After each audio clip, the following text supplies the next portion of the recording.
नमस्कार, आप देख रहे हैं दी कंटाप। मैं हूं Anjali Chaudhary. Inter Services Intelligence यानी ISI पाकिस्तान की सबसे बड़ी खुफिया एजेंसी है। आधिकारिक तौर पर यह पाकिस्तान को सुरक्षित बनाने के लिए दुनिया भर से गोपनीय जानकारियां जुटाती है। आमतौर पर इसके एजेंट्स तीनों सेनाओं से चुने जाते हैं, लेकिन एजेंसी कभी कभी आम लोगों को भी ड्यूटी पर रखती है। ISI की स्थापना 1948 में हुई थी। इसके मुखिया डायरेक्टर जनरल ISI या DGISI के नाम से जाने जाते हैं। इस कुर्सी पर बैठने वाला शख्स 3 स्टार जनरल होता है।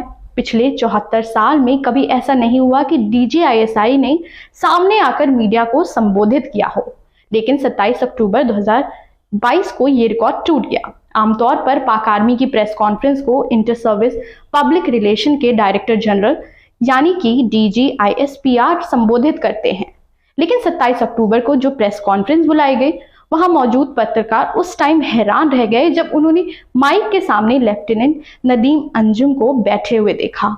नदीम अंजुम फिलहाल ISI के प्रमुख हैं। प्रेस कॉन्फ्रेंस में उनका आना कई मायनों में चौंकाने वाला है। ये घटना उस दिन हुई जिस दिन केन्या में मारे गए पत्रकार अरशद शरीफ का जनाजा निकल रहा था।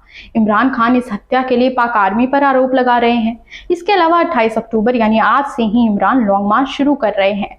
21 अक्टूबर को पाकिस्तान के चुनाव आयोग ने तोशाखाना मामले में इमरान को 5 साल के लिए अयोग्य घोषित कर दिया था और उनकी संसद की सदस्यता भी रद्द कर दी थी। इसके विरोध में इमरान खान ने लॉन्ग मार्च का ऐलान किया था। इमरान का दावा है कि वो इसके जरिए इतिहास रच देंगे। इसी बीच प्रेस कॉन्फ्रेंस में नदीम अंजुम ने लास विला हेलीकॉप्टर क्रैश में मारे गए अधिकारियों को याद करते हुए कहा कि उनके बलिदान का मजाक उड़ाया गया। सेना के लिए न्यूट्रल और जानवर जैसे शब्दों का इस्तेमाल किया गया। ये प्रसारित करने की कोशिश की गई कि सेना राजद्रोह कर रही है। उन्होंने कहा कि इन शब्दों का यूज इसलिए किया गया क्योंकि सेना ने असंवैधानिक और गैर कानूनी काम में भागीदारी बनने से इनकार कर दिया।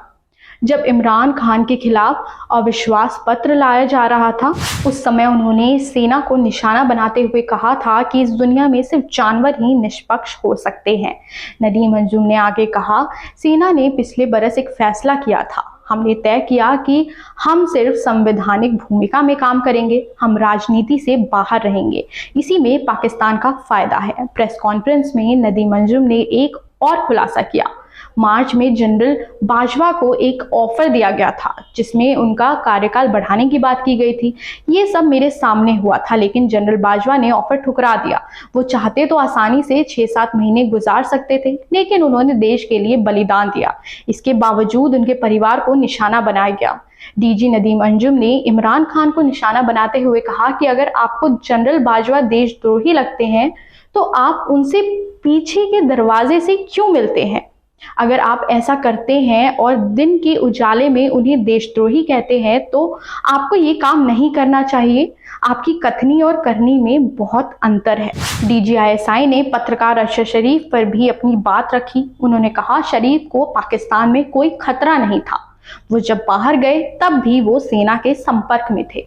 हम और सरकार शुरुआती रिपोर्ट्स को लेकर आश्वस्त नहीं है, इसलिए सरकार ने एक टीम बनाई है जो केन्या जाकर मामले की जांच करेगी। फिलहाल इस खबर में बस इतना ही। बाकी की तमाम अपडेट्स के लिए बने रहें दी कंटाप के साथ और चैनल को लाइक, सब्सक्राइब और शेयर करना ना भूलें। नमस्कार।